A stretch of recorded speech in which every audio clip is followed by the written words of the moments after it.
Baik. Assalamualaikum warahmatullahi wabarakatuh. Alhamdulillahilladzi bini'matihi tatimmus shalihat. Alladzi anzala rasulahu bil huda wa dinil haq. Alladzi arsala rasulahu bil huda wa dinil haq liyudhhirahu 'alad dini kulli wa kafa billahi syahida. Asyhadu an la ilaha illallah wahdahu la syarikalah wa asyhadu anna Muhammadan abduhu wa rasuluhu. Allahumma shalli ala Muhammad wa ala ali Muhammad. Alhamdulillah, puji dan syukur kita panjatkan kepada Allah Subhanahu wa Ta'ala. Pada pagi hari ini kita bisa berjumpa kembali, diberi sehat oleh Allah, diberi kesempatan untuk kita bisa masih mengisi, mencari ilmu, dan memperbaiki diri sebelum kita dipanggil olehnya. Bapak Ibu sekalian, Alhamdulillah pagi hari ini kita bersama Ustadz Itkanul Rantau akan membahas masalah kitab Al-Hikam, ya. Insya Allah pada pagi hari ini kita akan belajar hikmah yang ketujuh, ya. Kemungkinan yang ke-8, tapi menurut Ustadz yang ketujuh ini agak panjang barangkali, jadi kita mungkin 7 saja barangkali untuk pagi hari ini.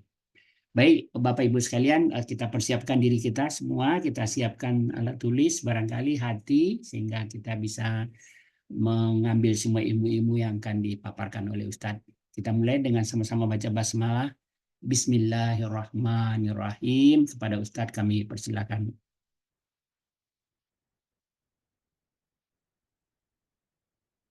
Baik, terdengar jelas ya suara saya Pak Masbah? Jelas Pak Ustadz. Baik. Bismillahirrahmanirrahim. Assalamualaikum warahmatullahi wabarakatuh. Waalaikumsalam warahmatullahi wabarakatuh. Innal hamdalillah nahmaduhu wa nasta'inuhu wa nastaghfiruh wa na'udzu billahi min syururi anfusina wa min sayyiati a'malina. May yahdihillahu fala mudhillalah wa may yudlil fala hadiyalah. Asyhadu an la ilaha illallah wahdahu la syarikalah wa asyhadu anna sayyidana wa nabiyyana Muhammadan abduhu wa rasuluh la nabiyya wa la rasula ba'dah. Allahumma salli wa sallim wa karrim ala sayyidina Muhammadin wa ala alihi wa ashabihi ajma'in. Subhanaka la ilma lana illa ma 'allamtana innaka antal alimul hakim. Rabbi shrah li sadri wa yassir li amri wahlul 'uqdatam min lisani yafqahu qawli. Wasaddid lisani wahdi qalbi bihaqqi sayyidina Muhammadin sallallahu alaihi wasallam, amma ba'du. Ya ayuhal hadirun wal hadirat, segenap Bapak Ibu peserta kajian online via Zoom meeting Husnul Khotimah Institute. Alhamdulillah pagi hari yang mulia ini di tanggal 3 Zulhijjah 1445 Hijriah, Allah masih berikan kita nikmat iman, Islam, panjang umur, sehat walafiat, dan kita bisa mengisi 10 hari pertama bulan Dzulhijjah ini yang sangat mulia. Bahkan ada ulama yang mengunggulkan 10 pertama Dzulhijjah ini ketimbang 10 terakhir Ramadan. Jadi minimal 10 pertama Dzulhijjah ini itu setara dengan 10 terakhir Ramadan. Hari-hari yang sangat mulia. Hari-hari yang Allah lipat gandakan pahala dari setiap amal soleh kita. Termasuk kajian kita pada pagi hari ini masuk di 10 pertama bulan Dzulhijjah. Insya Allah sesuai dengan janji Allah dan janji Rasulnya, semua ibadah yang dilakukan di 10 pertama Dzulhijjah itu ahabbilallah, lebih Allah cintai, lebih Allah sukai. Bahkan di dalam hadis Bukhari dan hadis Tirmizi-nya, tidak bisa mengalahkan jihad, tidak bisa mengalahkan pahala yang kita peroleh di 10 pertama Dzulhijjah. Kecuali ada satu kondisi di mana jihadnya orang tersebut ikut serta dengan jiwa raganya, kemudian dia infakkan seluruh hartanya, lalu ketika selesai peperangan dia tidak pulang dengan keduanya. Artinya dianya mati syahid, hartanya habis. Itu baru kondisi yang bisa mengalahkan pahala yang diperoleh seorang hamba ketika dia ibadah di 10 pertama bulan Dzulhijjah. Nah, kita sudah ada di dalam hari-hari mulia ini yang Allah firmankan dalam surat Al-Fajr, ya, wal fajr walayalin ashar. sedikit pembukaan mukadimah hanya untuk membuat kita tambah semangat lagi dalam mengisi hari-hari kita, terutama hari-hari yang mulia ini. Nah, di sini Allah berfirman, wal fajr, demi waktu fajar. Yang dimaksud ini adalah fajar tanggal 10 Dzulhijjah. Walayalin asyar, demi malam yang 10. Ini ada 3 pendapat, Bapak Ibu.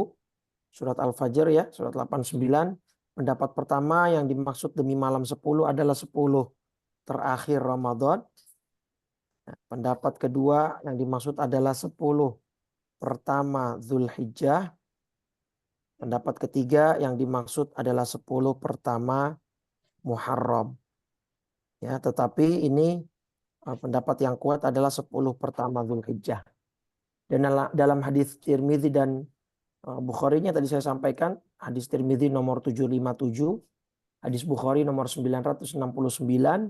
Itu Nabi menyampaikan bahwa 10 pertama Dzulhijjah itu bahkan pahalanya bisa menandingi jihad fisabilillah, bahkan bisa mengungguli jihad fisabilillah kecuali satu kondisi, yaitu jihadnya dia mengikuti perang tersebut dengan jiwa raganya, dia ikut serta, kemudian dia infakkan seluruh hartanya, dan ketika selesai perang dianya mati syahid dan hartanya seluruhnya habis, itu baru bisa mengalahkan pahala yang Bapak Ibu lakukan ya, atau yang Bapak Ibu dapatkan ketika melakukan amal soleh di 10 pertama bulan Dzulhijjah ini. Nah, termasuk kajian kita pagi ini, termasuk amal soleh yang mudah-mudahan sesuai apa yang disampaikan Allah dan Rasulnya di 10 pertama Dzulhijjah ini, kita akan mendapatkan pahala yang berlipat di sisinya.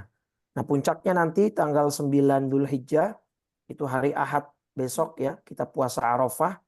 Ya, hidupkan suasana ibadah di rumah Bapak Ibu sekalian. Ajak keluarga untuk mengencangkan ikat pinggang. Nanti tanggal 8 hari Sabtu puasa Tarwiyah. Tanggal 9 Dzulhijjah hari Ahad itu puasa Arafah yang pahalanya 1 tahun dosa kita yang lalu dihapus dan 1 tahun yang akan datang juga dihapus. Baru nanti hari Seninnya kita melaksanakan Idul Adha dan Idul Kurban, memotong hewan kurban kita masing-masing.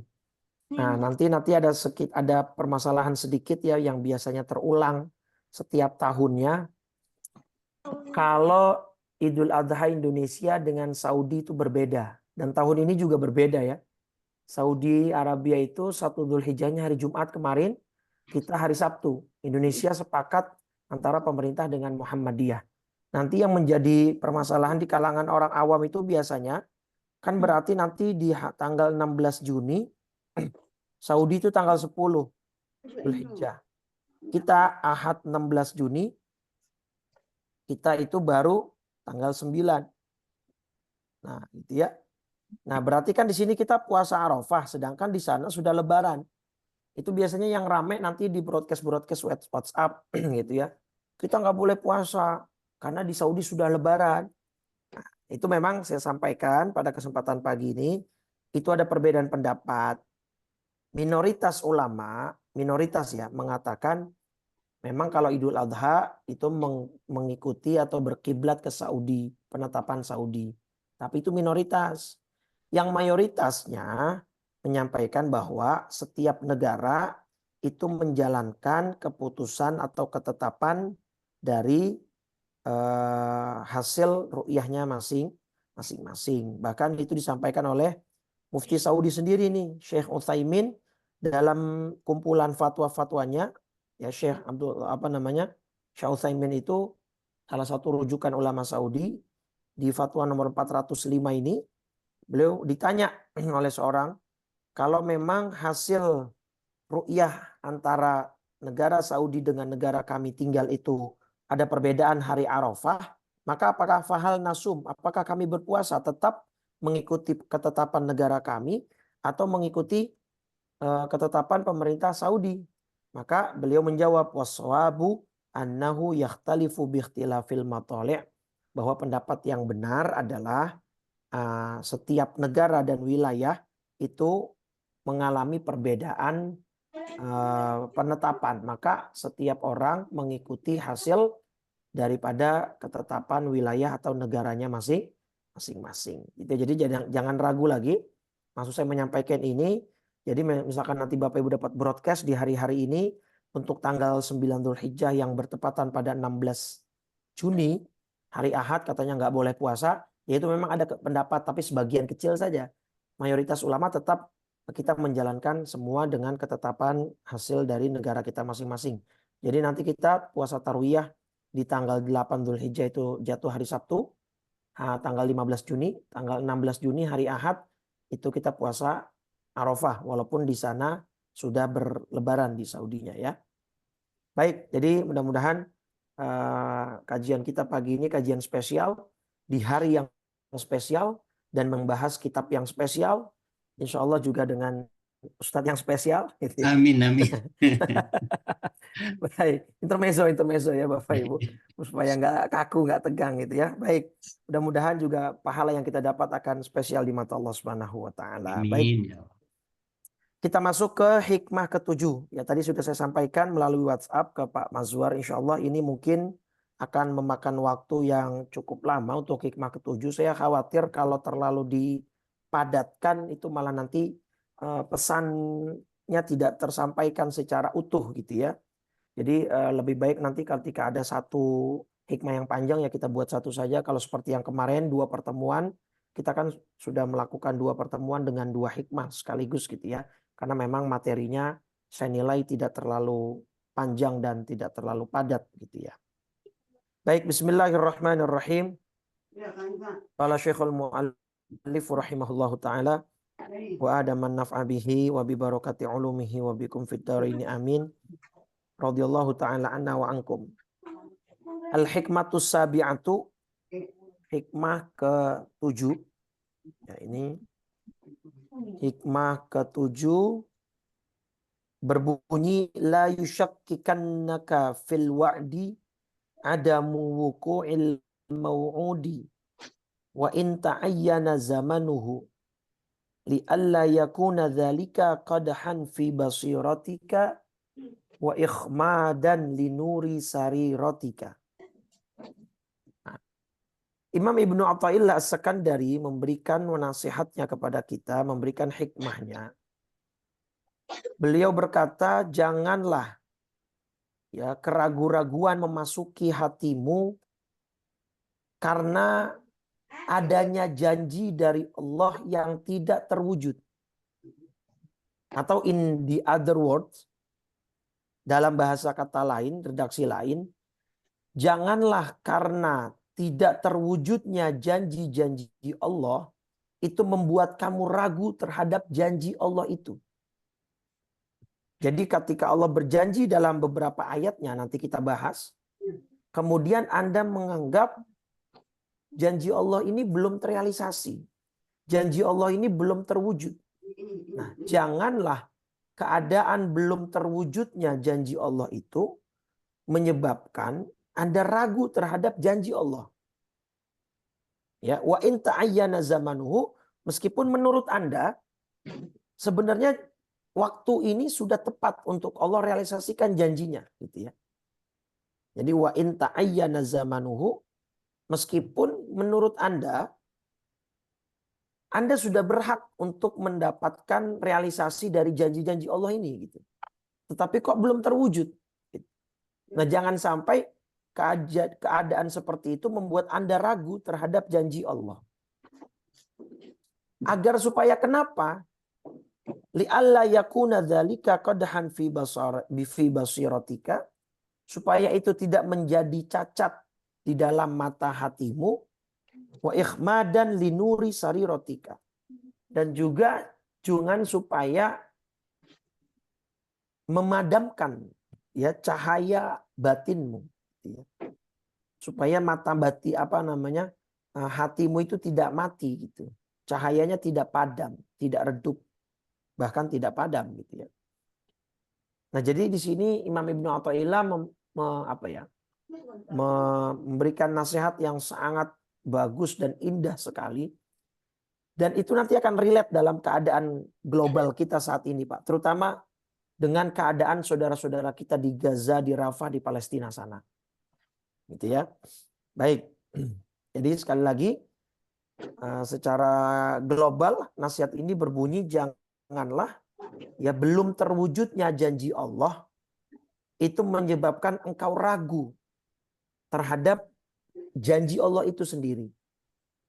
Walaupun menurut Anda janji Allah itu mestinya sudah datang, sudah harus terjadi.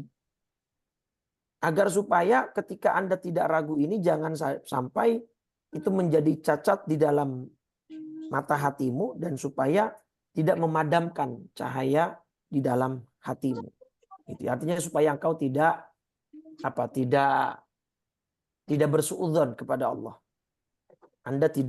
Supaya Anda tidak berani untuk menggugat dalam tanda petik kepada Allah gitu ya. Baik.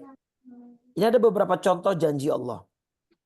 Cuma yang akan saya highlight mungkin 2 ayat saja karena kalau semua ini pertama gitu ya. Dan ini yang kedua. Oke. Atau ini dengan ini yang ketiga. Ya, baik. Pertama ini surat Ghafir surat 40 ayat 51. Kita buka saja surat Ghafir surat 40 di ayat ke-51. Nah, Allah berfirman di sini bismillahirrahmanirrahim. Inna lanansuru rusulana walladzina amanu fil hayatid dunya wa yauma yaqumul ashhad.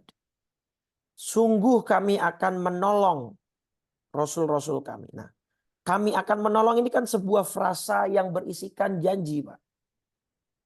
Ya. Allah berjanji akan menolong. Menolong siapa? Rasul-rasul dan orang-orang yang beriman dalam kehidupan dunia. Dan pada hari tampilnya para saksi, maksudnya pada hari kiamat. Nah, kalau pertolongan Allah di hari kiamat itu maksudnya para rasul, para nabi, para orang beriman itu tidak akan dipermalukan oleh Allah Subhanahu wa taala, gitu ya. Tidak akan dipermalukan oleh Allah. Nah, kalau di dalam dunia banyak bentuk pertolongannya nanti gitu ya. Nah, ini satu ayat ya. Ya, yang ayat setara atau seirama dengan ayat itu surat Muhammad surat 47 ayat 7. Ya, yang setara dengan surat Ghafir tadi surat 40 ayat 51 adalah surat Muhammad surat 47 ayat 7. Apa Allah berjanji di sini?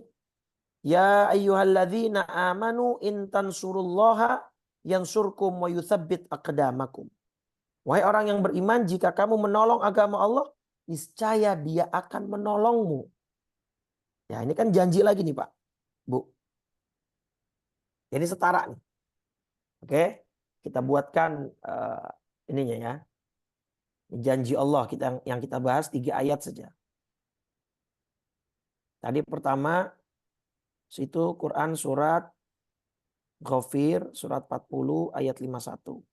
Dan yang kedua tadi Quran surat 47 surat Muhammad ayat 7. Nah, ini satu irama ayatnya yaitu pertolongan Allah. Ya. Pertolongan Allah. Ini sudah di-record Pak Mazwar? Sudah. Sudah ya. Soalnya tadi saya nggak ngelihat itunya notif recordnya. Baik. Nah, ayat ketiga yang akan kita bahas surat An-Nahl. Nanti ya. Surat 16.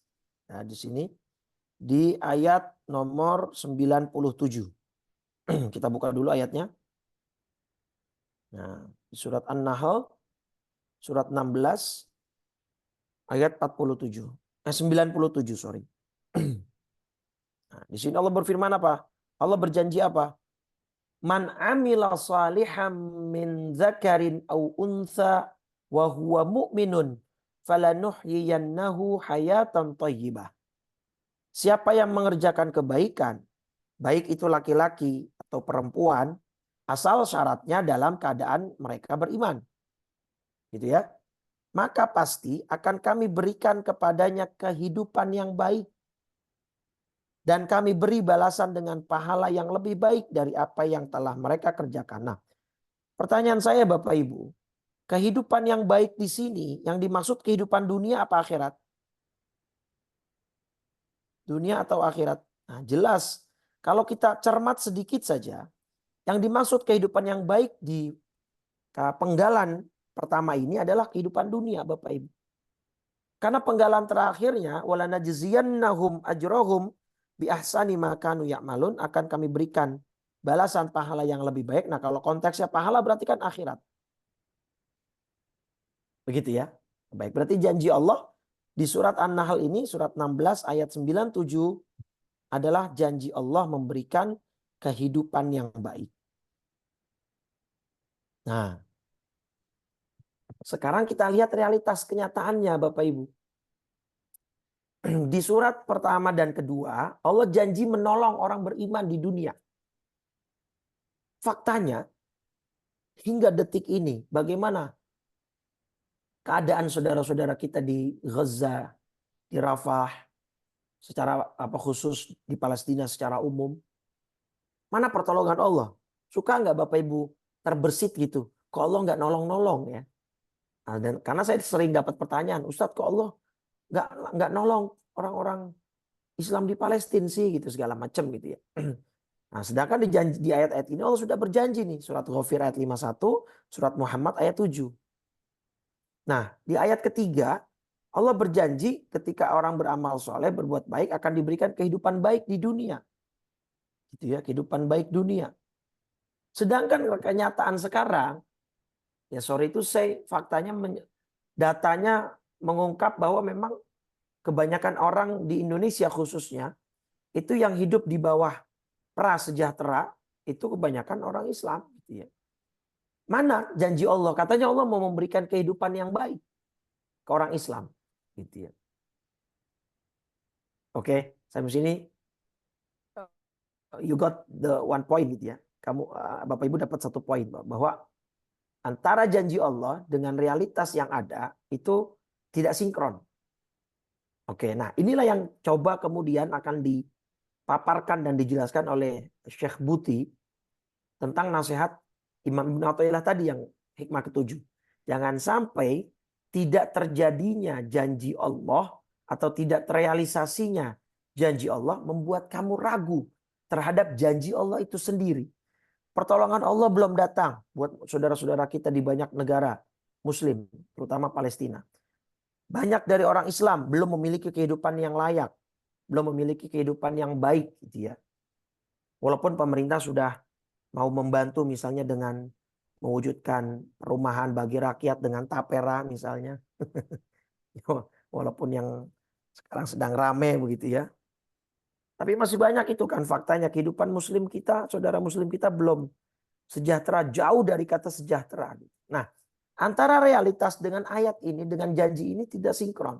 Nah, jangan sampai ketika ini belum terjadi, membuat engkau ragu di sini. Hati-hati. Kalau kita ragu di sini Bapak Ibu, akan ada bahaya yang mengintai. Apa bahaya tersebut tadi? Mata hatimu akan cacat, sehingga engkau tidak bisa lagi nanti membedakan mana yang benar. Atau bahkan yang lebih parah, padamnya cahaya yang ada di dalam hatimu. Sehingga pada level tertentu, Anda akan bersuudzon kepada Allah. Dan Anda tidak lagi mengimani ayat-ayat dan janji-janjinya. Nah itu yang lebih bahaya begitu ya. Nah terus kan harus ada penjelasan nih. Ya harus ada penjelasan kenapa janji Allah belum terrealisasi. Nah itulah pentingnya kita belajar dari syarah, dari penjelas ulama gitu ya. Tapi yang harus Bapak Ibu yakini dulu, Allah itu innallaha la yukhliful mi'ad. Surat Ali Imran surat 3 ayat 9. Ini harus dicamkan betul-betul. Ya, bahwa sesungguhnya Allah tidak akan menyalahi janji-janji. Nah terus kenapa kok Ustadz janji Allah dengan realitas kok tidak sinkron? Nah ini kan yang harus dijelaskan gitu. Nah inilah yang coba akan dipaparkan oleh Syekh Buti. Nah ini yang akan menjadikan kajian kita pagi ini akan lebih menarik begitu ya. Mungkin dalam konteks kehidupan pribadi kita juga masing-masing begitu. Kita ngerasa kayaknya semua perintah Allah udah saya jalanin deh gitu ya. Kayaknya sholat udah, puasa Ramadan full gitu kan, bahkan tambah puasa sunnah gitu kan. Ibadah yang lain juga terus jalan. Tapi kok Allah janji begini begitu kok belum terrealisasi dalam diri saya secara khusus dan secara umum kepada orang Islam gitu. Nah, padahal ada orang yang kemudian mungkin coba mengkritik Allah. Ya Rob, ini haji misalkan ya, sama saat ini haji itu full berdesak-desakan orang Islam. Gitu ya. Kemudian sholat di masjid itu alhamdulillah ya masih ada yang melaksanakannya gitu ya, masih banyak. Kemudian puasa Ramadan kita lihat gegap gempitanya itu Masya Allah dahsyat gitu ya. Mana janjimu mana ya Allah? Kami orang Islam sudah berusaha untuk menunaikan segala kewajiban yang kau berikan, tapi kenapa engkau kok tidak menunaikan janjimu gitu. Nah, orang-orang seperti ini kata Imam Buti, ya kata Syekh Buti adalah orang-orang yang tidak meletakkan segala sesuatu dengan adil, artinya dengan adil dengan porsinya. Ya. Jadi gini, Syekh Buti coba membedakan antara kewajiban ya dengan hak. Kalau kita merujuk ke hikmah pertama Bapak Ibu, nah ini makanya kita penting untuk bisa terus istiqomah ya dalam kajian ini karena ini berkesinambungan. Kan kita sudah pelajari di hikmah pertama bahwa jangan berandalkan amal. Karena kalau kita mengandalkan amal, amal kita tidak ada artinya dibanding seluruh nikmat yang Allah berikan, kan begitu.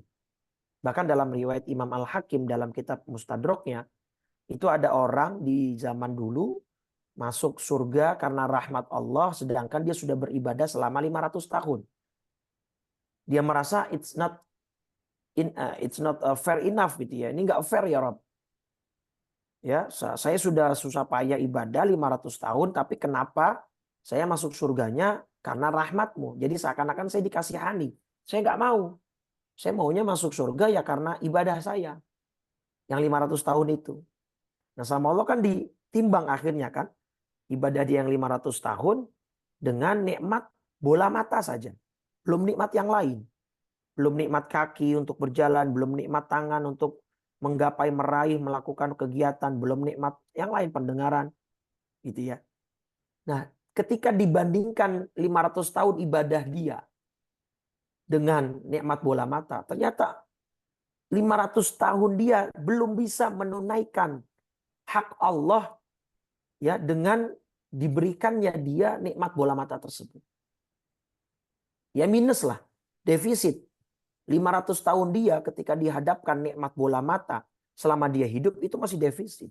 Apalagi seluruh nikmat. Yang Allah nyatakan dalam surat Ibrahim, wa in ta'uddu ni'matallahi la tuhsuha. Kalau kau menghitung-hitung nikmat Allah tidak akan mampu, tidak akan cukup. Apa ayat surat Al-Kahfi ayat terakhir, "Lau kanal bahru midadan li kalimati rabbih lanafidal bahru qabla an tanfada kalimatu rabbih walau ji'na bimithlihi madada." Seandainya laut itu jadi tinta, samudra semua seluruh dunia ini, dunia kita kan berapa persen lautan? 60 atau 70% ya. Lautan, samudra. Itu jadi tinta. Pepohonan di seluruh dunia itu jadi pena untuk menulis tanda-tanda kekuasaan Allah, nikmat-nikmat Allah, kebesaran-kebesaran Allah, kalimat-kalimat Allah. Meskipun dikali dua, ya artinya 2 kali lipat dari laut, 2 kali lipat dari pepohonan itu, nggak akan bisa, nggak akan selesai. Nah, oke, misalnya kita sudah melaksanakan seluruh kewajiban kita apa? Sholat, ya, puasa, oke, terus kemudian zakat misalnya. Haji penuh berdesakan tiap tahun ya kecuali corona kemarin. Terus apakah kita dengan semua ini terus merasa berhak atas janji-janji Allah yang tadi? Kalau misalnya ini kewajiban ya. Terus kenapa Anda merasa berhak untuk mendapatkan apa yang dijanjikan Allah? Bukankah di hikmah pertama sudah kita bahas bahwa janji-janji Allah, balasan-balasan dari Allah, reward feedback dari Allah, itu adalah karunia darinya. Dari satu pihak saja, dari pihak Allah. Ini bukan sedang transaksi kita dengan Allah. Ini bukan akad transaksional. Sedari awal kita adalah hambanya. Sedari awal kita tidak pernah setara dengannya. Untuk kemudian kita sejajarkan dengan akad muamalah jual beli misalnya. Kalau jual beli kan antara penjual dan pembeli setara. Ya pembeli punya uang, berhak untuk mendapatkan barang yang dia bayar. Nah kita sedari awal tidak seperti itu. Kita tidak pernah sejajar dengannya. Kita adalah ciptaannya. Dia adalah pencipta kita. Dia yang menyuruh kita, memerintahkan kita untuk melaksanakan kewajiban kita. Lantas betapa pongahnya kita. Kalau kemudian dengan kewajiban yang sudah kita lakukan, kita merasa berhak atas semua janji yang Allah janjikan. Paham ya? Nah kalau kita sandingkan lagi dengan hikmah keberapa itu yang tentang doa. Bahwa doa itu kan Allah yang menentukan, bukan kita. Waktunya terserah Allah. Konsep skema penerapannya terserah Allah. Apa disimpan di akhirat, apa ditunaikan di dunia, atau diganti dengan keselamatan. Ingat ya yang tentang doa itu. Lagi-lagi itu adalah karunia dari satu pihak, yaitu pihak Allah. Dari Allah saja itu. Kalaupun kita sudah melaksanakan kewajiban dan Allah tidak mau memberikan kita reward apa-apa, itu pun sah-sah saja, Pak. Karena kita ciptaannya. Wong tadi 500 tahun ibadah saja tidak mampu untuk menandingi nikmat bola mata. Apalah kita yang tidak sampai usia 500 tahun. 100 tahun pun belum tentu. Gitu kan? Sudah pun 100 tahun belum tentu. Kita tahu betapa kurangnya ibadah kita. Betapa tidak khusyuknya sholat kita. Betapa kurangnya sedekah infak kita. Betapa pelitnya diri ini untuk semua yang berkaitan tentang agamanya. Nah, maka apakah kita masih pantas untuk menuntut hak kita kepada Allah? Sedangkan kewajibannya saja kita masih kurang dalam melaksanakannya. Nah gitu Pak. Tapi Allah betapa rahmatnya. Allah betapa luas rahmatnya. Betapa baik. Ya Allah itu pembawaannya itu baik. Jadi setiap orang kan itu ada pembawaannya Pak. Ada apanya ibaratnya ada ya pembawaan gitu ya. Seperti misalnya ayatnya gini Pak. Ini juga bisa Bapak Ibu terapkan kalau Bapak Ibu doa ya. Ini saya dapat ini dari guru-guru saya ya. Surat Al-Isra surat 17 ayat 84 Pak. Nah ini ya Bapak Ibu surat 17 surat Al-Isra ayat 84. Kalimatnya gini. Qul kullu ya'malu ala syakilati.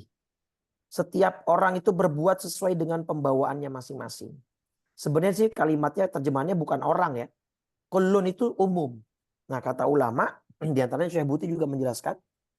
Kullu ya'malu ala syakila. Setiap sesuatu itu akan berbuat sesuai pembawaannya. Ya Allah, ketika kita lagi doa nih, bayangkan ya Allah, Engkau berfirman kullu ya'malu ala syakilati. Setiap sesuatu itu akan berbuat sesuai pembawaannya. Dan pembawaanmu yang saya tahu, satu, Engkau maha luas rahmatmu. Pembawaanmu itu selalu mendahulukan rahmat ketimbang murka. Bahkan ada hadis sahih, kata Allah, inna rahmati ghadabat, sabaqat ghadabi. Inna rahmati sabaqat ghadabi. Rahmatku itu mengalahkan murkaku. Gini deh Pak, ibu-ibu terutama, buat para ibu. Ada misalnya kasus seorang ibu, anaknya keluar masuk polisi, keluar masuk penjara. Bukan anak ibu ya, kita contohkan seorang ibu lah. Ada kasus kadang-kadang kasus judi, kadang-kadang kasus narkoba. Tapi seorang ibu, betapapun dalam tanda petik jahatnya si anak, ya itu akan ada perasaan rahmah, sayang. Ditebuslah anaknya dari kantor polisi. Walaupun mengulang lagi, ditebus lagi. Marah, betul. Murka, pasti. Tetapi rasa murka dan marahnya ini itu tidak akan pernah menyalip perasaan sayangnya ibu ke anak. Engkau tetap anakku. yang aku harapkan pada suatu hari engkau akan berubah, engkau akan bertaubat. Gitu ya. Itu baru kasih sayangnya ibu ke anak, Bapak Ibu. Bagaimana rahmatnya Allah, kasih sayangnya Allah kepada hambanya. Makanya Allah tidak peduli seberapapun besar dosa kita. Kalau kita mau taubatan nasuha, Allah lupakan itu semua kesalahan dan dosa kita. Jadi pembawaan Allah itu rahmatnya selalu mendahului murkanya. Oke, pembawaan Allah yang kedua apa tadi? Surat Ali Imran tadi, innallaha la yukhliful mi'ad. Yang saya tahu pembawaanmu ya Rob, engkau tidak akan pernah menyalahi janji. Begitu. Jadi kita akan selalu terbawa ke aura positif dengan Allah. Jadi saya pengen itu kalau Bapak Ibu bermunajat kepada Allah, berdoa, beribadah itu enjoy sama Allah tuh enjoy. Kayak layaknya logika aja gini Bapak Ibu. Dulu zaman-zaman kita sedang senang-senangnya dengan lawan jenis gitu ya. Kan kita pengennya itu selalu lama memandang dia, berlama-lama kalau bisa di samping dia, berlama-lama kalau bisa teleponan dengan dia gitu. Ngerasa nyaman kita. Kalau kita ngerasa nyaman, kita pengennya berlama-lama. Coba sekarang kita evaluasi diri kita. Kalau kita ngaji Quran, kita pengennya berlama-lama atau pengennya cepat-cepat selesai gitu. Kalau kita sholat, kita pengennya berlama-lama atau kita pengennya cepat-cepat udahan. Cepat-cepat keluar dari masjid. Cepat-cepat selesai dari setiap rangkaian ibadah yang kita lakukan. Kenapa? Karena kita belum nyaman dengan Allah. Karena kita belum merasa senyaman itu dengan dia. Padahal kalau kita baca Quran Bapak Ibu, kata guru saya itu berarti Allah yang menginginkan dia berdialog dengan Anda. Berarti Anda itu hamba pilihannya. Karena banyak orang manusia nggak bisa baca Quran, Pak. Bukan nggak bisa. Ya memang banyak nggak bisa juga secara teknis. Ini PR kita juga, Pak. Tahu nggak Pak, kita ini ada buta huruf Quran itu berapa? Berapa persen? Buta aksara Al-Quran di Indonesia. Ini ya. IIKI ya itu pernah membuat semacam riset itu sekitar 72,25% itu masih ada buta aksara. Tapi kalau Kemenak itu di angka 38,49%. Kok bisa jauh sekali, timpang sekali? Karena beda responden biasanya ya. Beda cakupan juga begitu ya. Ya minimal kita let's say kita ambil yang kajian dari Kemenak lah. 38% kan juga angka banyak Pak. Hampir 40% kan. Ini masih buta aksara Quran. Atau di antara 60% yang sudah bisa baca Quran. Nggak semua baca Quran kan. Nggak semua lazim. Betul nggak? Misalkan kita ambil berapa? Dari 60% ini mungkin separohnya. 30% cuma yang lazim tiap hari membaca Quran. Nah kalau Bapak Ibu masuk ke yang 30% ini. Itu berarti Bapak Ibu menjadi orang pilihan. Allah berarti menginginkan berdialog dengan Anda. Gitu ya. Jadi apa ya? Ya kalau kita untuk urusan dunia pengennya berlama-lama, healing ke puncak, ke Jawa, ke Bali, ke Batam, ke Raja Ampat itu pengennya berlama-lama. Kenapa? Karena enjoy. Karena menikmati santai. Tapi kenapa ibadah kita pengennya selalu terburu-buru? Selalu pengennya apa ya? Ya pengennya tidak berlama-lama gitu. Memang itu evaluasi untuk saya pribadi dan kita semua. Gitu ya.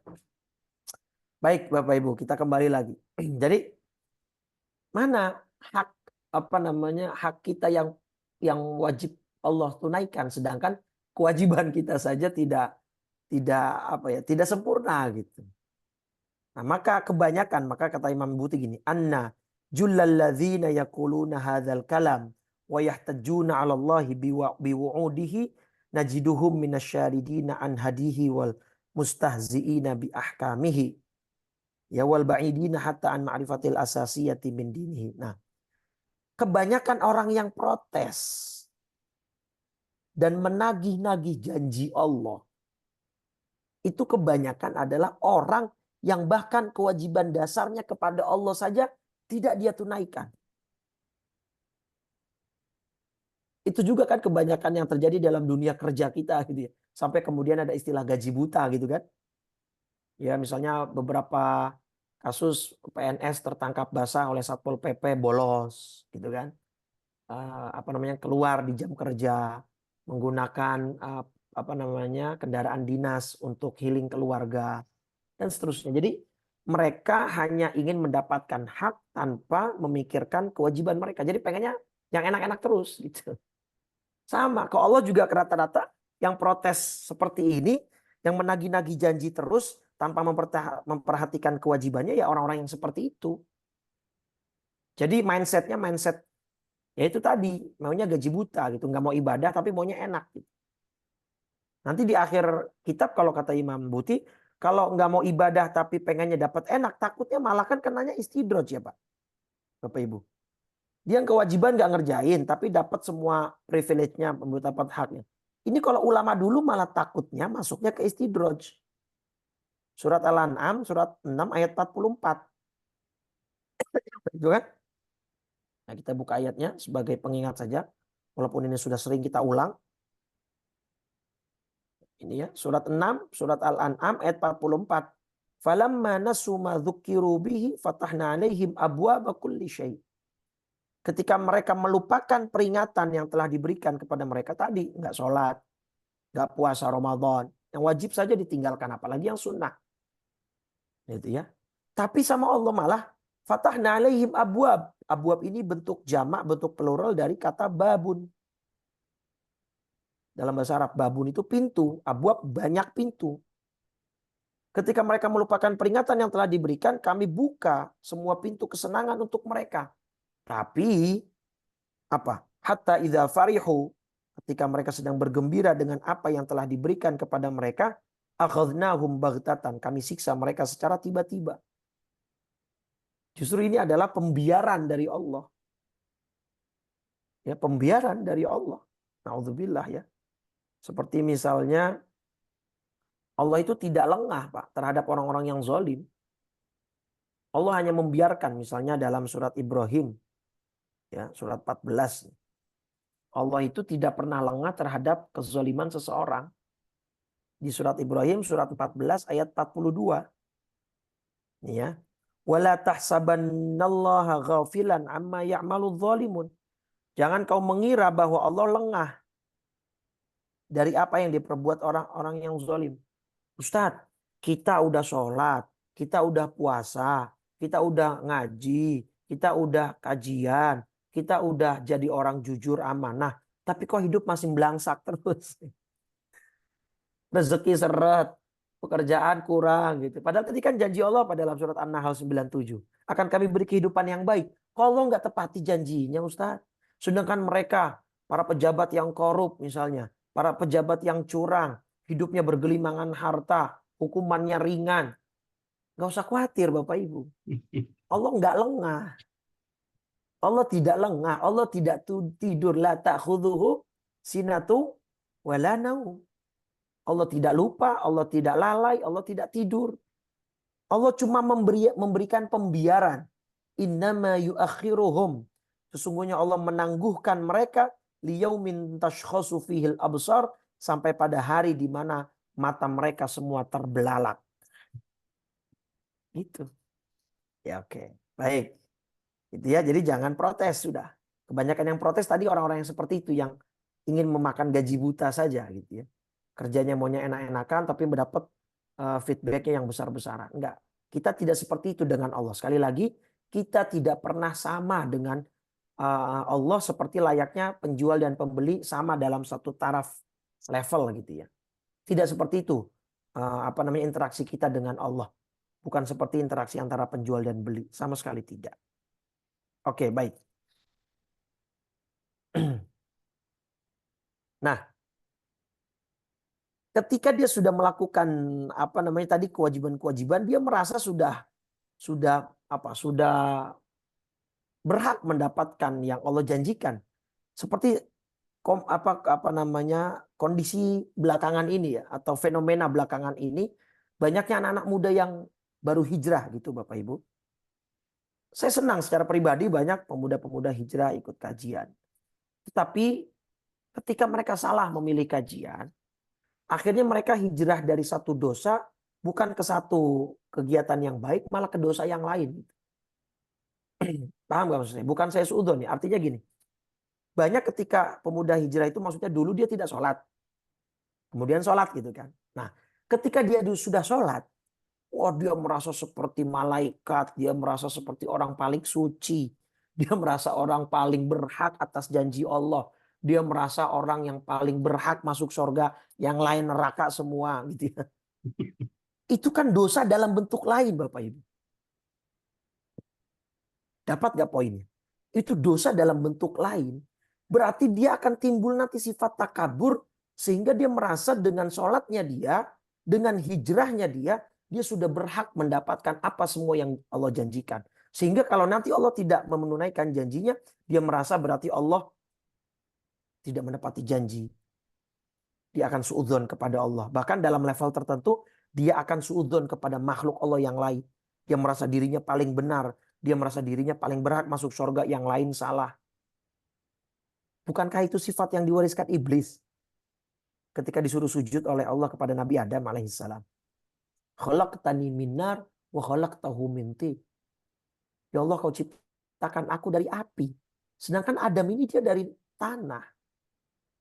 Tidak ada sejarahnya api tunduk kepada tanah. Nah, inilah sifat yang diwariskan oleh iblis. Jadi ketika ada orang pemuda hijrah seperti itulah, dia justru hijrah dari satu dosa ke dosa yang lain dalam bentuk yang lain. Yaitu dia nanti bisa suudzon kepada Allah, bisa suudzon kepada para makhluknya Allah. Nah, ini yang harus diperhatikan. Jangan merasa begitu dia sudah hijrah berarti menjadi orang yang paling berhak masuk surga, orang yang paling berhak mendapatkan janjinya Allah. Tidak. Dia harus mendalami lagi ilmu agama.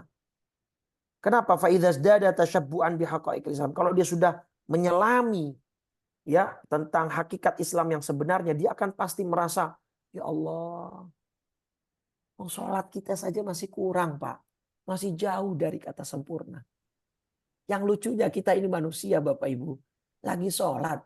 Sholatnya masih on proses, masih ongoing. Lupa rokaat. Coba. Kan lucu ya. Dan itu sering terjadi kan dalam diri kita kan. Dalam sholat, sesuatu yang lupa di luar sholat, pas sholat malah ingat Pak. Lagi sholat nih. Lalu ketika di luar sholat lupa nih naruh kunci rumah di mana gitu kan. Pas lagi sholat, oh ingat gitu. Oh ternyata kunci pintu rumah ada di bawah pot gitu kan. Jadi gimana kita mau mendapatkan hak kita yang dijanjikan oleh Allah, sedangkan kewajiban kita saja masih jauh dari kata sempurna. Tapi pun demikian, Allah masih meluaskan rahmat-Nya buat kita Bapak Ibu. Seluas apa rahmat Allah nih? Ini ada kisah menarik Bapak Ibu. Ya, kisah menarik di dalam, sebelum ke situ dulu, ke sini dulu. Nabi saja itu masih merasa kurang dalam beribadah. Makanya Nabi kan beristighfar 100 kali dalam sehari Bapak Ibu. Ada riwayat 100, ada riwayat satu lagi riwayat berapa? 70. Sekarang pertanyaannya gini Bapak Ibu. Bukankah di hadis Bukhari Muslim juga ada hadis bahwa Nabi sudah diampuni dosanya? Baik yang lalu maupun yang akan datang. Terus apa gunanya istighfar Nabi? Nah kata ulama itu hanya bagian dari adab Nabi. Nabi sedang mengajarkan kepada kita bahwa beliau seorang nabi yang paling dicintainya saja tetap tidak setara dengan Allah. Beliau tetap manusia yang diciptakan oleh Allah. Beliau tetap memposisikan dirinya tidak pernah bisa sempurna beribadah kepadanya. Yang padahal sholatnya Nabi sampai membuat kakinya pecah dan bengkak. Tetapi beliau mengajarkan kepada kita, even sekalipun sekelas beliau, Nabi yang paling dicintai oleh Allah, beliau masih merasa tidak sempurna dalam menjalankan kewajiban. Apalagi kita, Bapak Ibu. Nabi bukan, ya, Rasul apalagi. Ustadz juga bukan, gitu kan. Ibadah juga suka masih nawar-nawar kita, gitu kan. Kadang-kadang masih nawar, Ustadz, perasaan kemarin udah ngaji, masa sekarang ngaji lagi. Kalau buat ibadah masih suka nawar tuh. Tapi kalau buat dunia pengennya dapat terus gitu kan. Gak akan nolak gitu. Nah, jadi sekelas Nabi saja masih merasa kekurangan dalam beribadah. Oke. Nah, kemudian ini kalimat indah dari kalam Imam Syatibi, Pak. Ya. Al-khaif dengan di sini al-muhib. Oke, karena kalimatnya rumit saya jelaskan saja dengan bagan. Al-khaif itu orang yang takut. Orang yang takut. Terus al-muhib itu orang yang mencintai. Kita ibadah ini masuknya di level yang mana, Pak? Orang yang takut akan siksanya atau orang yang beribadah karena cinta kepadanya? Ya, jawabannya ada di dalam diri Bapak Ibu masing-masing. Kata Imam Syatibi, orang yang takut itu beribadah pasti akan merasakan masyaqqah. Masyaqqah itu berat.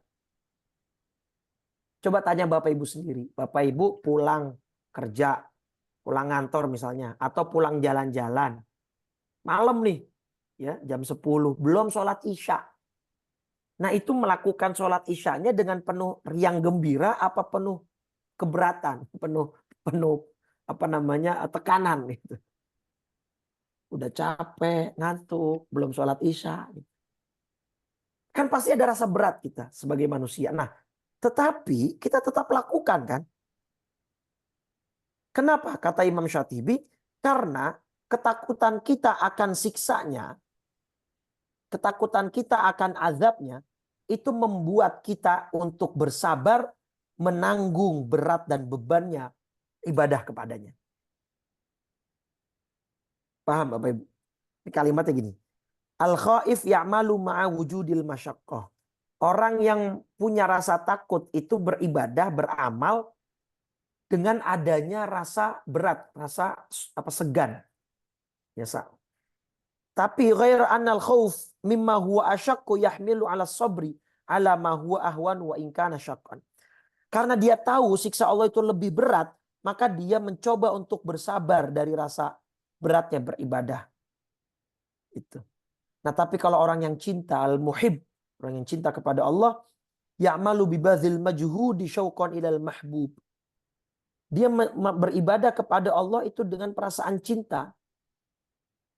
Ya, jadi dia akan ada perasaan cinta sehingga dia melakukan segalanya demi orang yang dicintainya. Dia melakukan segalanya demi yang dicinta. Bapak Ibu, rela nggak berbuat atau berusaha apapun demi anak? Bahkan dalam beberapa kasus orang itu sampai rela melakukan hal yang haram dengan alasan demi membahagiakan anak. Karena dia yang dicintai. Jadi dia akan berusaha semaksimal mungkin bibadzlil majhud. Bibadzlil majhud itu maksudnya melakukan apapun yang dia bisa demi yang dicintainya. Nah, seorang ayah, seorang ibu akan melakukan apapun demi anak yang dicintainya. Nah, kalau orang sudah cinta kepada Allah, dia akan melakukan apapun yang diperintahkan olehnya dengan senang hati, walaupun berat ya, walaupun itu tapi dia lakukan dengan riang gembira. Walaupun ada beratnya, pasti ada. Tetapi dia lakukan itu, dia tutupi rasa beratnya itu dengan kesukaannya, kecintaannya kepada Allah Subhanahu wa taala, dan dia lakukan segala apa yang diminta tanpa melakukan pamrih kepada Allah. Tanpa protes terhadap janji-janji yang sudah dijanjikannya kepada kita. Karena sekali lagi, interaksi kita dengan Allah tidak sama dengan interaksi penjual dan pembeli. Jadi kita hambanya yang wajib melakukan apa yang diperintahkan oleh Allah Subhanahu wa taala. Baik. Nah, maka di dalam surat Al-Baqarah surat 2 ayat 40 Bapak Ibu, Allah sudah jelaskan kepada orang-orang yang protes tadi. Yang orang-orang protes tadi itu, ya mana janjimu ya Allah, katanya mau memberikan kalau orang Islam itu diberikan kehidupan yang baik, yang layak, bahwa engkau akan menolong orang-orang Islam. Mana orang-orang Palestina sampai sekarang belum ditolong? Mana ya Rabb? Itu mah. Apa kata Allah dalam surat Al-Baqarah ayat ke-40? Allah bilang wa aufu bi ahdi ufi bi ahdikum. Fokus di kalimat ini. Surat Al-Baqarah surat 2 ayat 40. Penuhilah janjimu kepadaku, niscaya aku penuhi janjiku kepadamu. Oh, indah sekali ini Pak. Ini fair sekali dari Allah. Penuhi saja dulu janjimu kepadaku. Janji apa Pak yang dimaksud di sini Pak, Bu? Janji tauhid. Dalam surat Al-A'raf ya, surat 7 ayat 172. Ketika kita di alam arawah. Alastu bi rabbikum, kita diambil persaksiannya oleh Allah.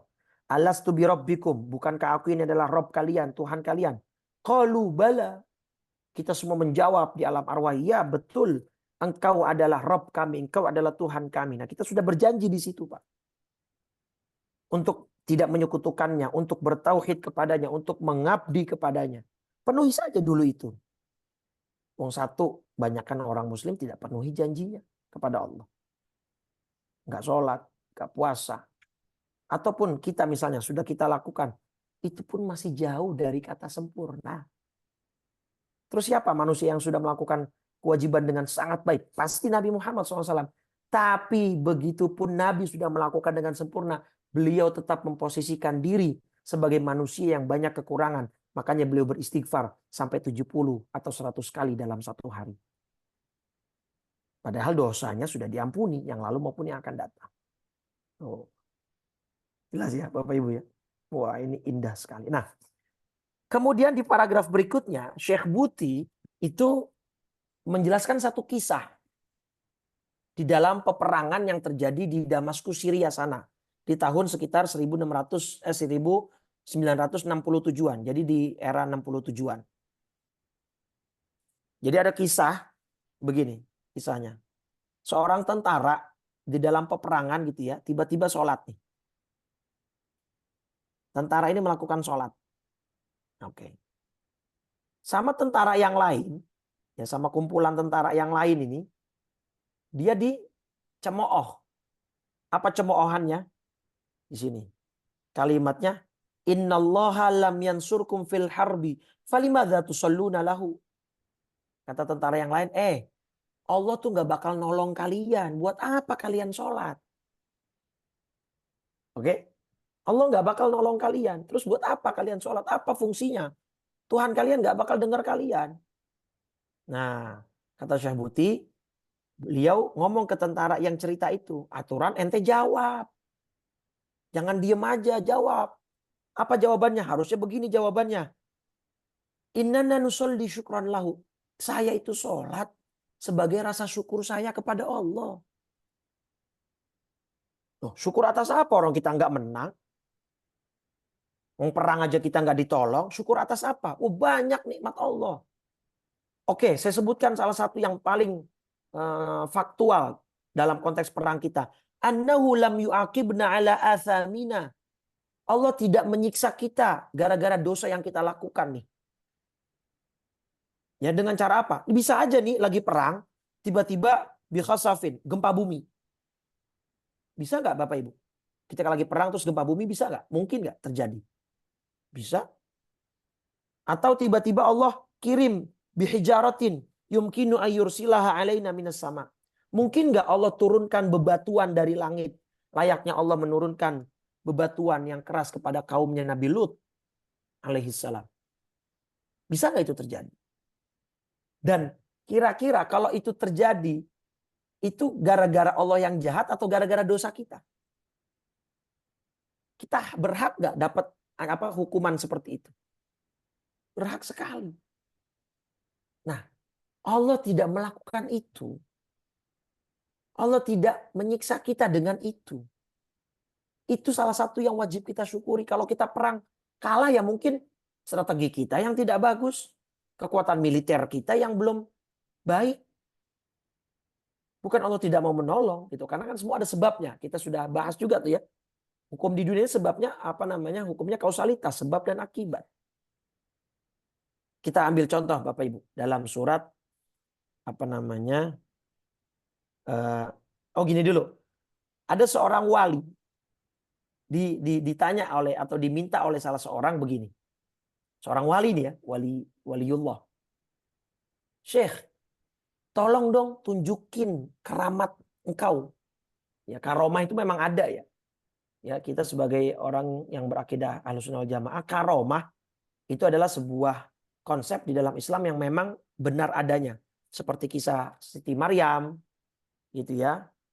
Maryam yang melahirkan seorang putra ya tanpa seorang suami, kemudian Maryam yang menggoyangkan pohon korma dengan kekuatan yang seadanya sebagai seorang wanita, tetapi akhirnya kurma itu berjatuhan dan seterusnya. Karomah itu ada. Nah, jadi ada orang ngomong ke wali begini, Syekh, tolong dong tampakkan atau tunjukkan kewalianmu, keramahmu, karomahmu. Bahasa Arabnya karomah, orang Indonesia akhirnya disebut dengan keramat gitu ya. Sama kayak berkat gitu. Berkat itu kan dari barokah gitu. Supaya apa? Allati tuziduna imanan. Tunjukin dong keramatmu supaya kami bertambah keimanan kami gitu. Kata wali ini, ente kok lucu ya? Kalian tuh lucu. Kok untuk bertambahnya iman dan keyakinan kepada Allah harus dengan perkara-perkara yang menembus adat, gitu. Harus dengan perkara-perkara yang karomah. Apa bedanya kamu dengan orang kafir? Orang kafir Mekah itu Pak dalam surat Al-Isra 17 ayat 90 ya. Itu orang-orang kafir Mekah nggak mau beriman kepada Allah. Ini ya, perhatikan kalimatnya 90 sampai 92.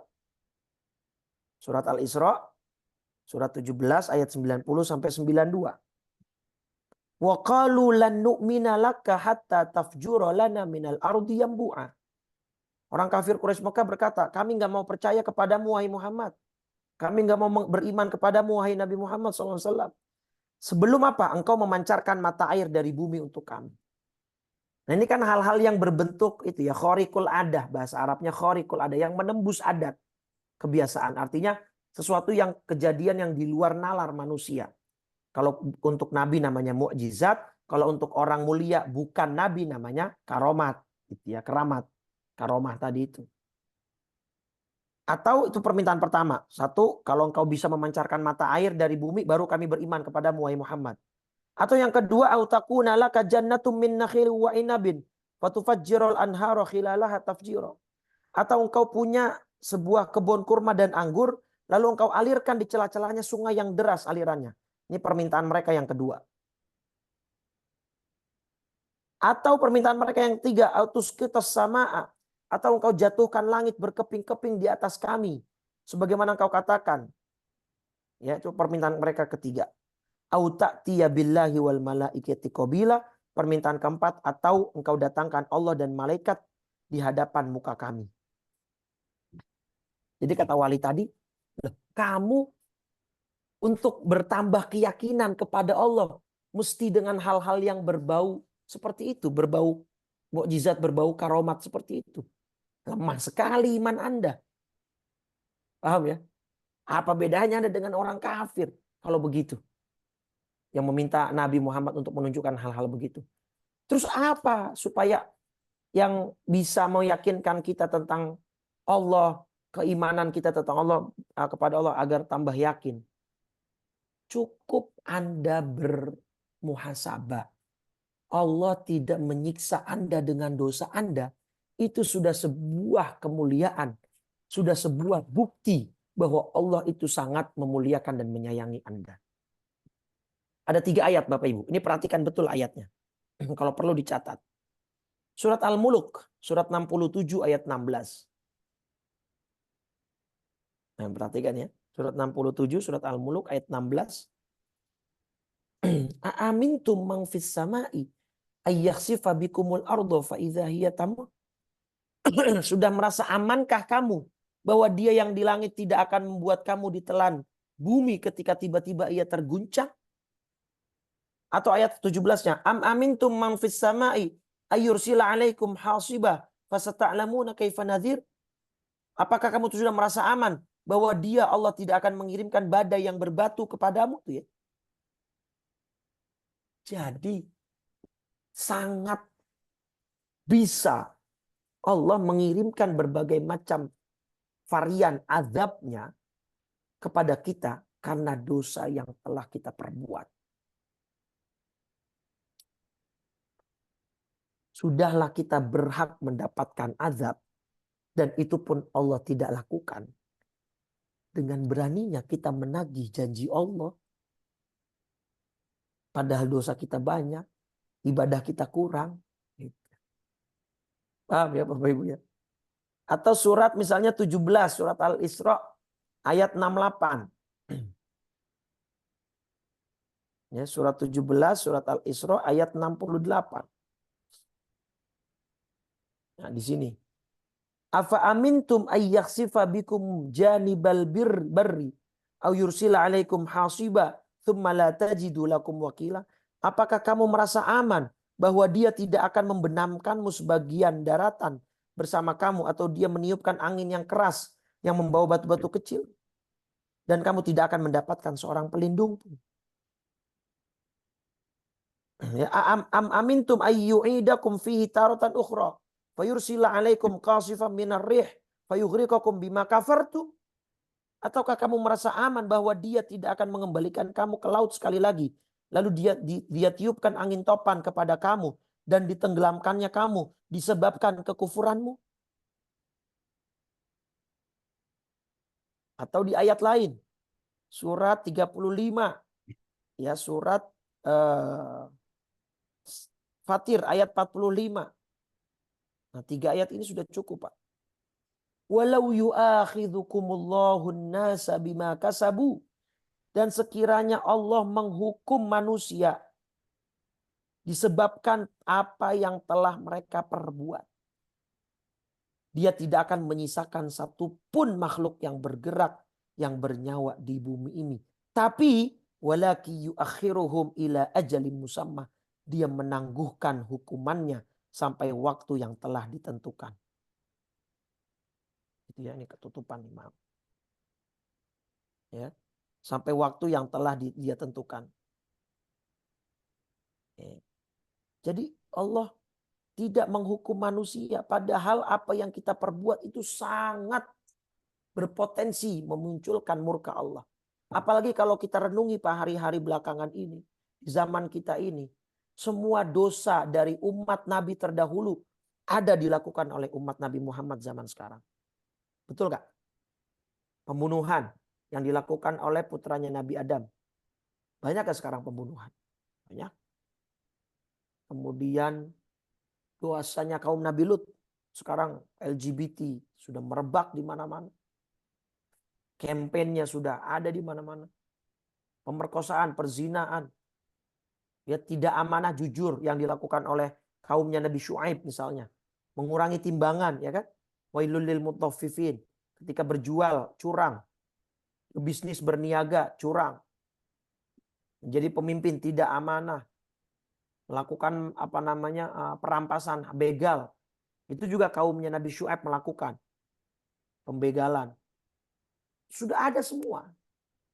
Jadi kalau Allah mau menghancurkan, melenyapkan bumi ini, Allah tidak akan menyisakan satupun makhluk bergerak di bumi ini.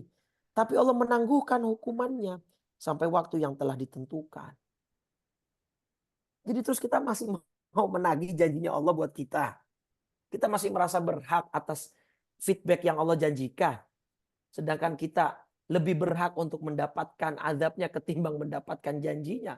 Kalau kita melihat kepada perbuatan kita selama ini. Begitu Bapak Ibu.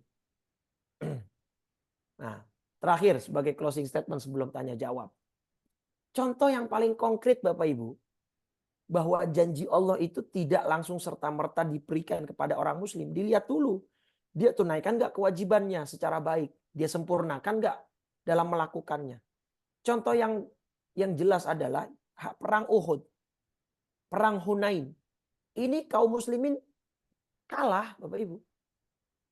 Perang Uhud saja, itu kan gara-gara adanya pembangkangan pasukan pemanah ya, Ar-Rumah. Betul nggak Bapak Ibu? Pemanah yang jumlahnya kurang lebih 50-an.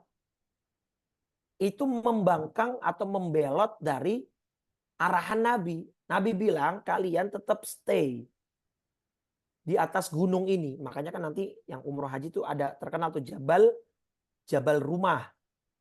Rumah itu artinya pasukan pemanah. Gitu ya. Jabal itu artinya gunung. Jadi itulah gunung saksi sejarah di mana dulu pasukan pemanah ditempatkan oleh Nabi di situ. Dalam perang Uhud. Kata Nabi pesannya adalah jangan kalian turun dari gunung ini sebelum ada instruksi selanjutnya. The next instruction, jangan sampai kalian turun. Apapun yang terjadi kata Nabi. Nah, dari atas para pasukan pemanah ini melihat kaum muslimin seakan-akan sudah menang gitu. Musuh sudah kocar-kacir, sudah terbirit-birit kemana-mana. Nah, di situ pecah tuh. Karena dilihatnya oleh pasukan pemanah ini, kaum muslimin yang di bawah sudah ini Pak, sudah memunguti harta-harta rampasan perang. Tuh. Nah, ini lagi-lagi haus dunia nih yang menggelincirkan. Jadi kata pasukan pemanah yang di atas, ayo kita turun.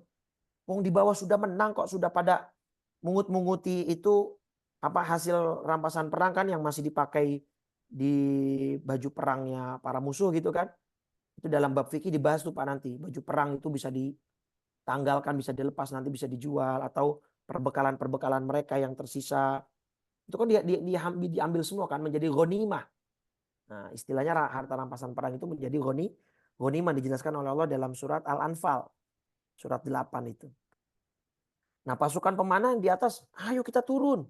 Kalau nggak turun ntar kita nggak kebagian. Nah, gitu ya. Itu kan, ayo ntar kita nggak kebagian ini. Terus yang lain bilang, jangan. Nabi bilang kita nggak boleh turun dalam kondisi apapun. Wah, itu kan kalau belum menang. Itu di bawah kita sudah lihat. Mereka sudah menang. Turunlah mereka. Apa yang terjadi?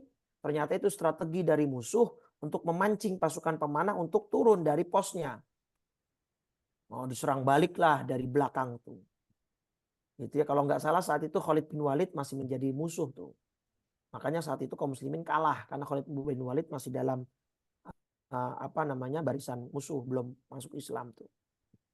Nah, apa kata Syekh Buti? Padahal walam yashfa' wujudu Rasulullah sallallahu alaihi wasallam fil ghaddi antil kal ma'siyah. Keberadaan Nabi itu tidak menjadikan perang itu serta-merta langsung mulus semuanya menang, enggak. Maka apa yang terjadi saat ini di Gaza, di Rafah, ya bukan berarti Allah nggak mau menolong. Itu proses Bapak Ibu. Wong Nabi saja Shallallahu Alaihi Wasallam itu dalam peperangan berproses. Nabi terluka nggak dalam beberapa peperangan? Terluka. Berdarah nggak? Berdarah-darah. Hampir mati nggak? Hampir, tapi memang tidak. Janji Allah, Nabi tidak mungkin mati di tangan orang.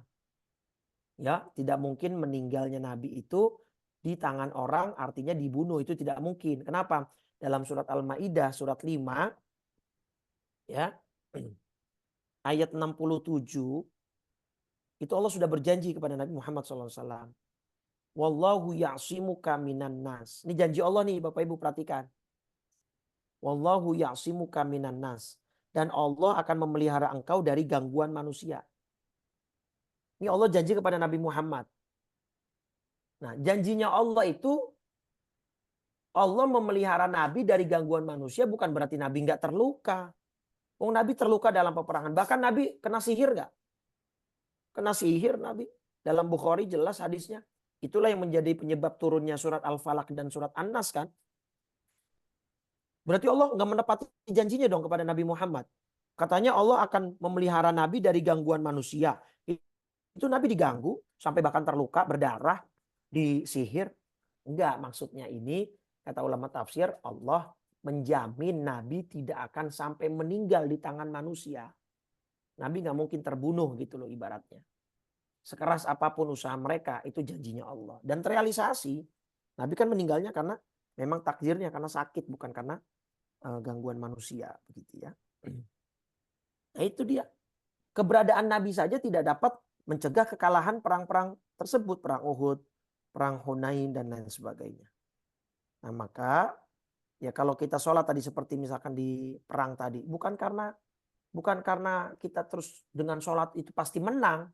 Orang Islam saat ini di Gaza Palestina mereka sudah sholat, mereka sudah puasa.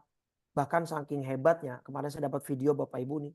Kuatnya iman-iman orang Palestina Gaza Rafah ya. Ini saya terenyuh sekali. Ada satu pertanyaan ke salah seorang syekh begini Bapak Ibu.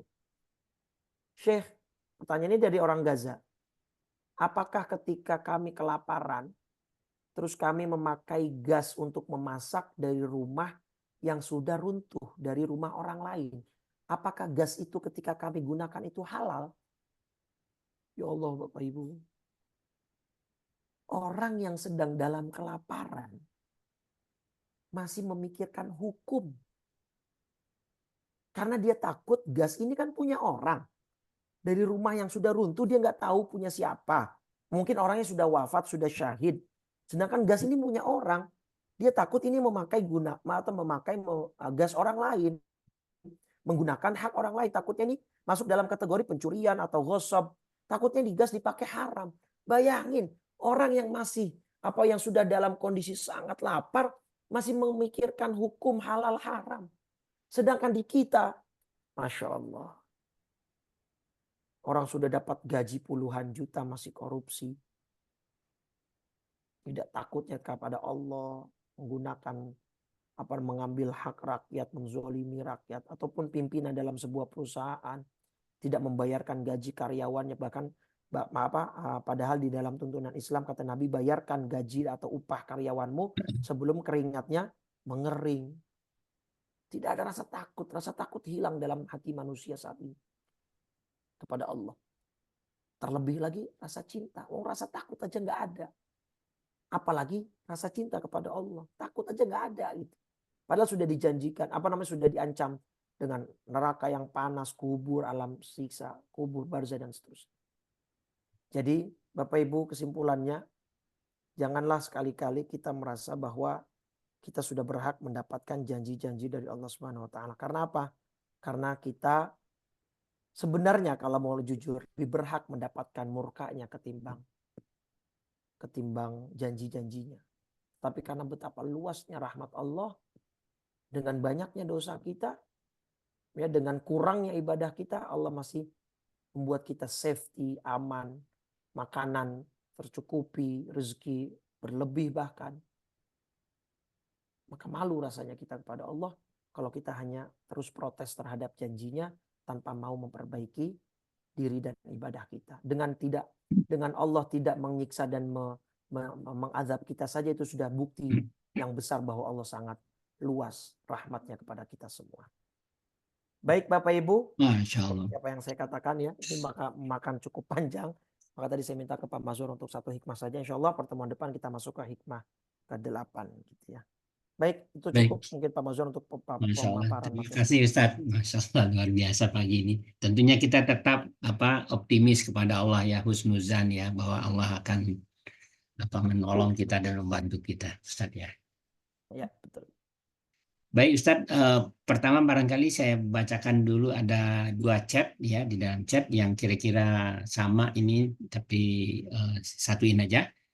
Yang pertama mengenai bagaimana kita menerangkan kepada orang kafir, Ustaz, di mana pertolongan Allah terhadap penzaliman terhadap orang Palestina saat ini gitu. Kemudian yang kedua, hubungan dengan itu juga bagaimana kalau kita berdosakah kita apabila kita berusaha mempelajari atau melihat sejarah kehidupan rakyat Palestina sebelumnya begitu, tentang kesalahan-kesalahan mereka begitu. Kok cobaan berat dari Allah itu tetap turun sampai saat ini begitu Ustaz. Baik. Apakah itu niat kita tentunya untuk introspeksi diri, berdosa nggak kalau itu kita lakukan? Itu aja Ustaz. Baik, ya baik. Ya, begini, kalau untuk pertanyaan kedua dulu yang saya respon, apakah mereka punya kesalahan, mereka punya dosa? Pasti ya, manusia nggak ada yang terbebas dari dosa dan khilaf. Bahkan tadi kita sudah sama-sama simak bahwa Nabi saja masih merasa kurang dalam pengabdiannya kepada Allah, sehingga beliau beristighfar satu hari itu sampai 70 atau 100 kali dalam 2 riwayat tersebut. Bagaimana kita menilai kalau misalkan itu mungkin ada salah mereka? Bukan kapasitas kita menilai dari celah itu atau dari sudut pandang itu, Ibu ya. Itu harusnya menjadi penilaian mereka sendiri.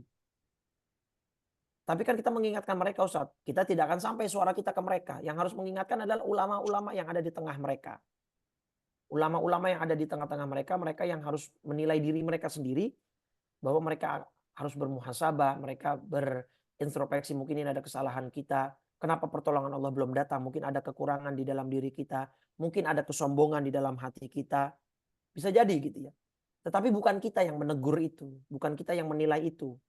Mereka sendiri. Gitu. Diri mereka sendiri yang harus berintrospeksi itu. Dan ulama mereka yang harus mengingatkan gitu ya. Karena kalau kita yang melakukan, jatuhnya nanti malah kita harus uzon kan, karena kan kita nggak tahu persis secara realnya apa yang mereka lakukan sebelum-sebelumnya begitu.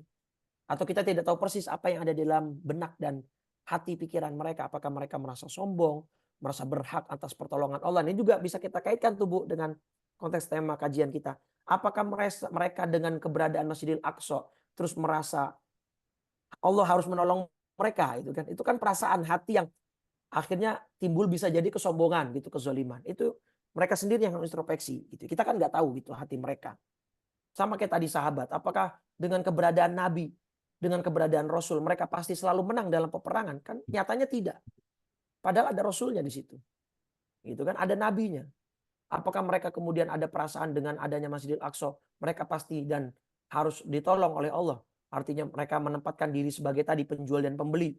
Mereka sudah berjihad kepada dengan menegakkan kalimatullah, terus Allah harus pasti menolong mereka dengan segera mungkin. Nah, itu kan hal-hal yang begitu yang mereka harus pahami sendiri gitu. Bukan kita yang menilai. Kalau kita yang menilai, jatuhnya nanti takutnya malah suudzon kepada mereka gitu kan. Sedangkan kita jauh dari posisi mereka begitu.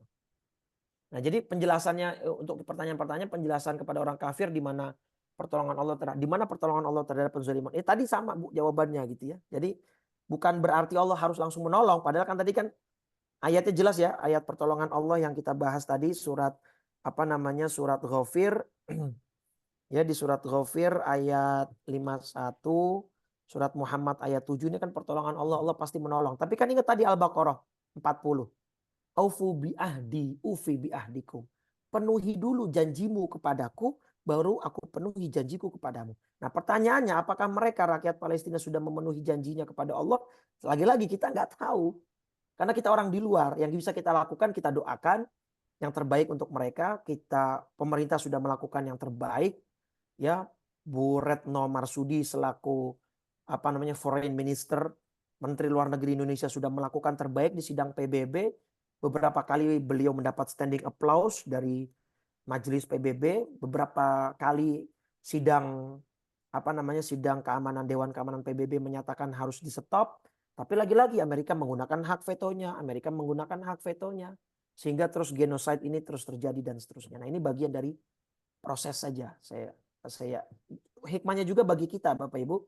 Allah akan melihat, menampakkan mana yang munafik, mana yang tidak, mana yang masih peduli dengan saudaranya sesama muslim, mana yang tidak gitu. Ini ujian juga buat kita yang tidak berada di sana begitu. Baik, mungkin itu Pak Mazwar. Baik, baik. Seterusnya Pak Zen, silakan Saudara Zen. Terima kasih Pak Mas. Assalamualaikum Ustaz. Waalaikumsalam warahmatullahi yang saya pahami itu Al-Hikam ini adalah kitabnya orang-orang sufi atau orang-orang yang belajar makrifat. Bahkan pondok pesantren di sekitar saya itu di Pati, di Rembang, di Lasem, di Kudus itu melarang santrinya kalau baru tingkat aliyah itu belajar Al-Hikam karena ini dalam tanda petik kitabnya orang tua gitu. Nah, pertanyaan saya bisa nggak hikmah-hikmah ini dijelaskan istilahnya itu asbabun wurud atau asbabun nuzulnya sehingga kita menangkap inti daripada kalau kita ingin belajar makrifat. Terima kasih. Maksudnya background dari pengarangan kitab ini gitu Pak? Betul. Jadi Imam Athaillah ini kenapa menulis ini itu kan mesti ada backgroundnya, ada asbabul wurudnya lah gitu ya.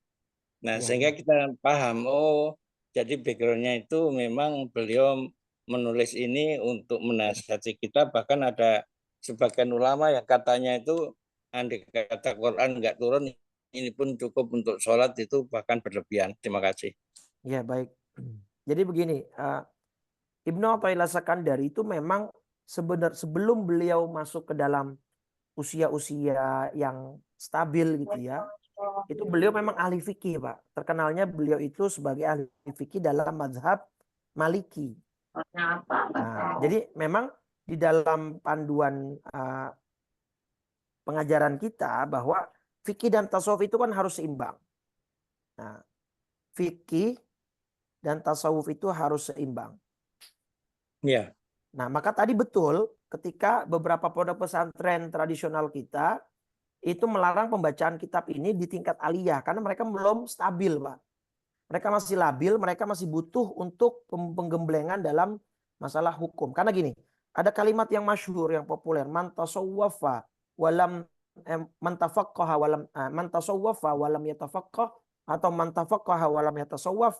Orang yang belajar fikih saja tanpa tasawuf atau belajar tasawuf saja tanpa fikih. Ini kedua-duanya salah. Gitu ya. Kalau dia belajar fikih saja tanpa dia belajar tasawuf, ini nanti dia akan menjadi orang yang fasik. Fasik itu banyak maksiatnya, Pak, banyak dosanya. Dia ahli hukum, Pak, fikih, tapi nggak punya tasawuf basicnya. Dia nggak punya rasa takut sama Allah. Akhirnya apa? Ngakal-ngakali hukum Allah. Karena dia pinter fikih, pinter hukum. Oh, kalau contoh gini, Pak. Zakat peternakan. 40 kambing itu kan sudah sampai 1 nisab ya. Kalau misalkan sudah sampai 1 tahun, 1 haul, itu kan dia harus mengeluarkan 1 ekor kambing. Misalnya dia punya 1 ekor kambing di 1 Muharram 1444. Berarti dia harus keluar ke 1 ekor ini kapan? 1 Muharram 1445. Ya. Nah, di tanggal 29 Dzulhijjah 1 ekor dia jual, Pak. Jadi kambing dia berkurang darinya 40 jadi 39. Secara hukum fikih, besoknya di 1 Muharram wajib nggak dia keluarkan zakat peternakannya, Pak? Tidak. Enggak. Nggak wajib.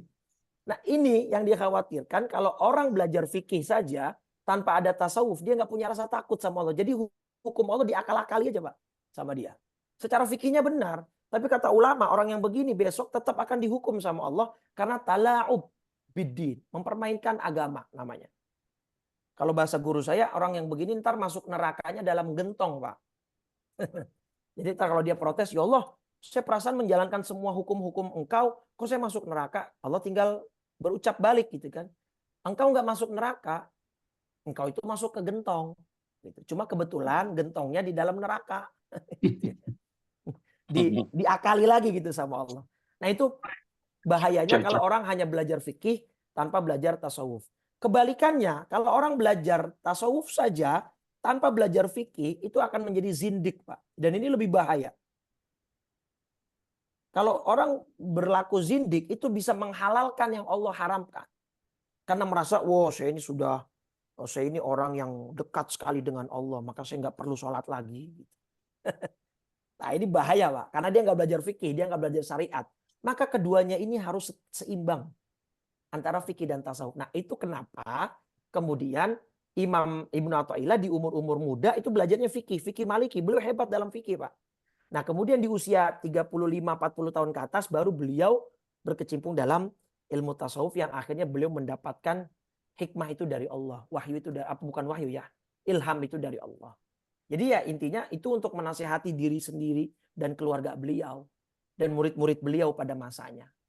Gitu. Jadi memang sudah fasenya saja beliau di akhir hayatnya itu berkecimpung di dalam dunia tasawuf. Tapi bukan berarti sebelum beliau nggak menguasai ilmu lain. Beliau faqih hebat, ahli fikih hebat dalam mazhab Maliki gitu ya. Karena beliau tinggal di Alexandria sana, di Mesir sana gitu ya Pak. Di Kairo juga termasuk sempat beliau. Gitu.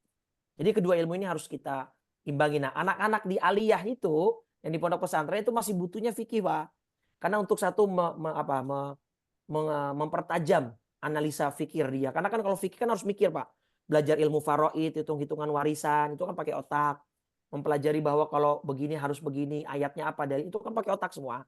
Itu mereka masih membutuhkan itu di tahap level aliyah. Nah, nanti ketika mereka sudah dewasa seperti Bapak Ibu ini yang sudah senior, nah Bapak Ibu perlu untuk kemudian mencakupi ilmu tasawuf ini gitu. Nah, memang betul kalam Ibnu Athaillah dalam kitab fikih ini termasuk kitab yang berat. Tetapi kitab yang saya pakai dalam penjelasannya ini kitab karya Syekh Buti, Pak. Ya, ini Syekh Buti ini Dr. Muhammad Said Ramadan Al-Buti yang saya pakai. Coba tadi Bapak merasakan nggak penjelasan yang saya sampaikan itu logis nggak? Artinya gampang dicerna nggak? Masuk dalam logika kita semua nggak tadi penjelasan saya itu? Dalam hikmah yang ketujuh. Masuk semua.